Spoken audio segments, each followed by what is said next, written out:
வணக்கம். 1 மினிட் நியூஸில் உங்களை வரவேற்கிறோம்.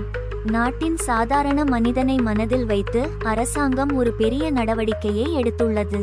மத்திய நிதி அமைச்சகம் மற்றும் ஜிஎஸ்டி கவுன்சில் செப்டம்பர் 3, 2025 புதன்கிழமை அன்று வாகனங்களுக்கான ஜிஎஸ்டி விகிதங்களை குறைப்பதாக அறிவித்தது.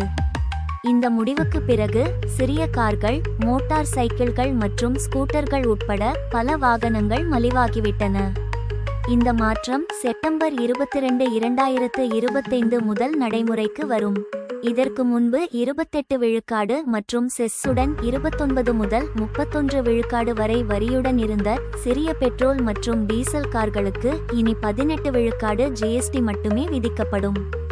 அதேபோல 350 சிசி வரையிலான மோட்டார் சைக்கிள்களுக்கும் ஜிஎஸ்டி 28 விழுக்காடு இலிருந்து 18 விழுக்காடு ஆக குறைக்கப்பட்டுள்ளது. இதன் நேரடி பலன் பொதுமக்களுக்கு கிடைக்கும். நிபுணர்களின் கூற்றுப்படி இந்த நடவடிக்கை ஆட்டோமொபைல் துறையில் தேவையை அதிகரித்து